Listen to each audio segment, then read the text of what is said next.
Hi, welcome again everyone. I'm Dave, your host. Welcome to the Normalize channel. So today we will be looking into a bit of our codes. Yep, since many of you might be wondering where is the code we've been waiting for. So today we are gonna design our own front page which will be usable throughout our website. You need to have basic understanding for HTML and CSS and a bit of JS already. For those non-techies, please be patient for the basic tutorial since it will be released as well in time. This tutorial will take a bit of time, so please be patient for it. So, without further ado, let's go. It is quite easy actually nowadays to create a website because there is so much templates and library that we can use. As you can see here, we're gonna be using some of the already made framework. It is small one because we want you to learn the basic later. I'm not gonna make you guys see I'm typing here since it is useless anyhow. So let me explain from the top here so that you can follow. The first one is the title, and the second is the meta tag. The viewport name, it will make our website compatible with the mobile. The next one is font we are using from Google, and the next is the Normalize Css. This Normalize Css will actually try to reset the web browser so that our work will look the same from different browsers. Next one, we are using the phone icon from the remix icon. You can check it for yourself. And next one, we are using the Milligram Mini CSS framework. It is quite tiny and useful, and it is easy to learn. And of course, next one, we are going to be using our own override CSS so that we can style and custom. And the last one, we are using the Motionia JS framework. It is for animating our logos. So next, let's go into the body tag. First, you can see here that we add a div tag with a class of container. You might want to look into the Milligrams framework here for the documentation. The first section is the logo section. We are using the row, and then we are using the column with 100% width, and we align them by the center. And next, we fill in our image.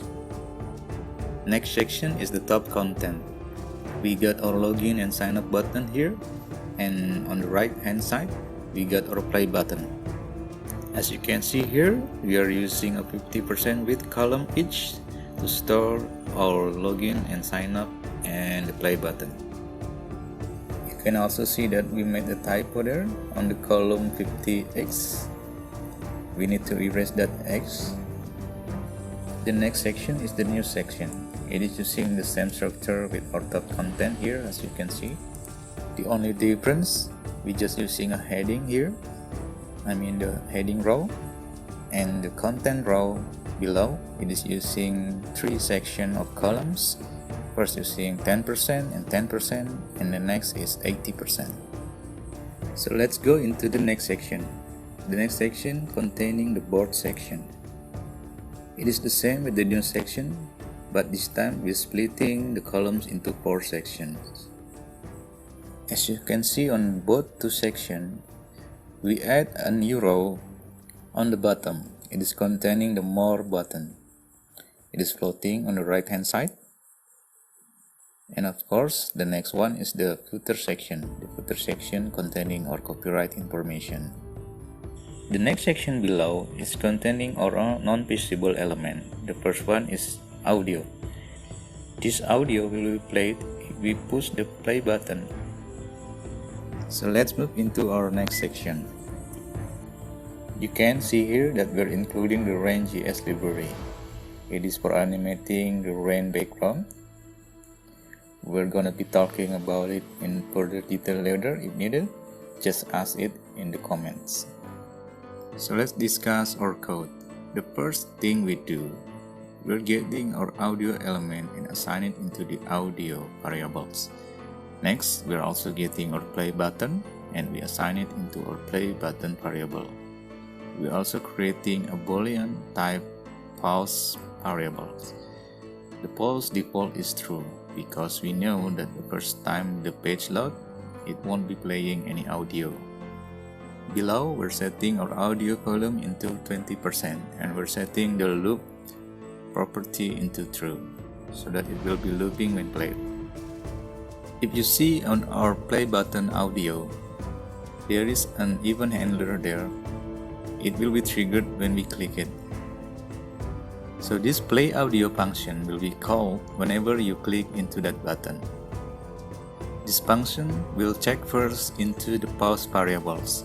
If it is pause, the audio will play and we set the pause variable into false. We also change the icon from the play into the pause.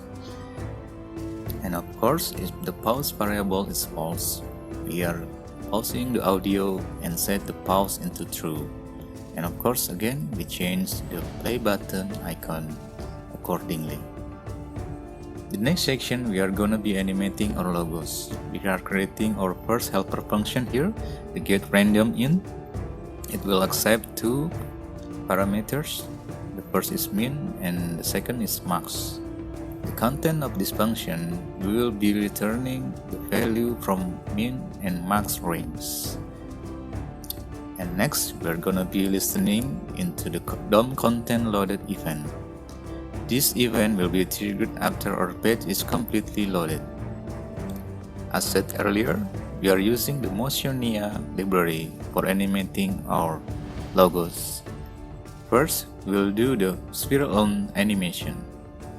And then we set a timeout here so that the doAnim function will be called, and of course it will be random between the 1 and 5 seconds here.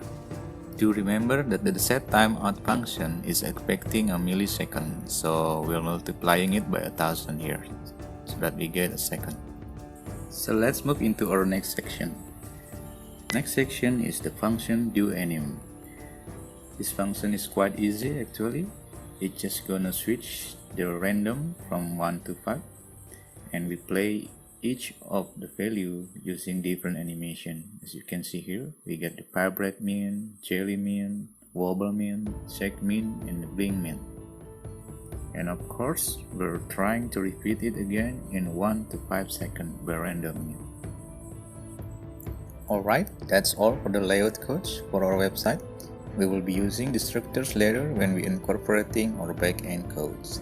Remember that this video are not targeted to non-technical people, so please do leave a comment if we got a lot of non-technical viewers. We will be putting our basic programming tutorials first, so that you guys can follow too. So until next time, see you all.